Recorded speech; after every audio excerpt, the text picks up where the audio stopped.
Okay, so there's one more type of problem I want to do with calculating pH of weak acids, and that's if we have a mixture. Oops, let's see, a mixture of weak acids. How are we going to deal with that? Okay, so we have a solution that contains 1.00 molar of HCN, and there we can see its Ka value, so we know it's a weak acid, and 5.00 molar of HNO2. It's got a Ka value, so we can see that it's also a weak acid. And so what I'm going to do here is start writing down these reactions, and we can kind of start thinking about how to approach this problem. So the first one I'll write down is the dissociation of HCN into H plus and the cyanide anion. And we can see that its Ka value was 6.2 times 10 minus 10. Okay. So then we also have the HNO2, and that dissociates into H plus and nitrite. And that has a value of 4.0 times 10 minus 4. Furthermore, there's actually another acid-base reaction going on in the solution that's not even mentioned in here, and that's the autoionization of water. The autoionization of water is always going on no matter what. So if you have water, this reaction is always going on. And we know that it has a special equilibrium value, which is 1.0 times 10 minus 14. Okay? So now if we think about all these for a second, all of these reactions produce H plus, okay, which will contribute to the pH. However, we need to look at these Ka values and start to make an informed decision as to which one of these reactions will make the most significant amount of H plus. And so we know that this reaction does not make a significant amount of H plus, right? This reaction makes 1 times 10 to the minus 7 molar H plus. Crazy small, so small we can ignore it, which is why we ignored that water autoionization in this problem. We didn't even mention it here. It's unnecessary. So what about this HCN reaction? Well, you can see its Ka value is 10 to the power 6 times smaller than this Ka value, right? So I'm going to say, to go from there to there, that's a difference of 10 to the power 6, okay? 1,000,000 times smaller, or 1,000,000 times bigger, depending on which direction we're going.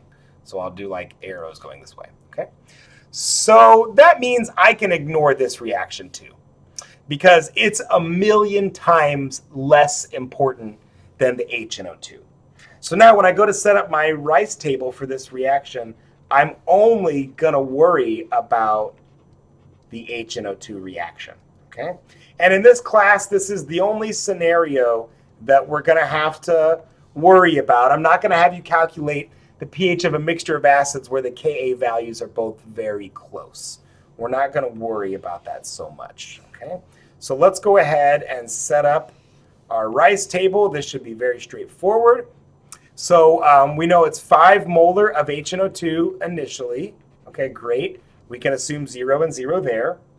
So that means this is a minus X, this is a plus X, this is a plus X, this is a 5.00 minus X, X, and yep, you guessed it, 5.00 molar compared to 4.0 times 10 minus 4. That Ka is crazy small, so we can make this assumption of the 5% rule, where I can ignore the value of X compared to 5.0. And now if I set up that Ka calculation, so we know that it's the Ka value, and that's going to equal the H plus concentration times the nitrite concentration, all divided by the nitrous acid concentration. And now we can plug in all of the usual values, X, X, and now in this case 5.00. Okay, so let's do some quick algebra there. So we know that that's just going to be 5.00 times 4.0 times 10 to the minus 4 all equals x squared. And I can take the square root of that, and I can take the square root of that.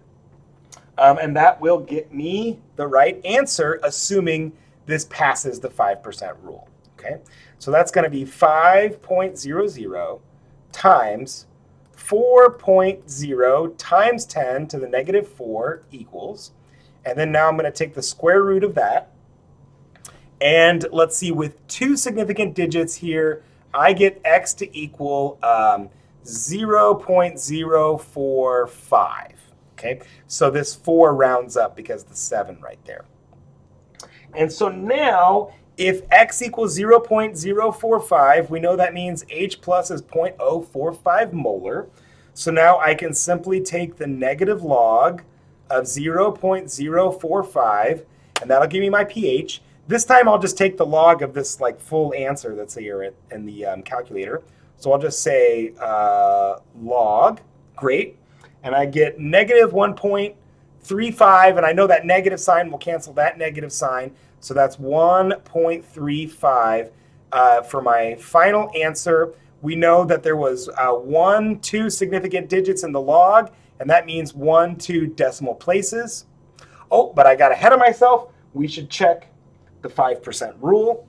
And so we do that by taking the value of x, 0.045, divided by the initial 5.00 times 100 to bump it up to a percent if we need to do that. Some of us might be good enough that we don't need to multiply it by 100, right? We can move that decimal point and see how it becomes a percentage.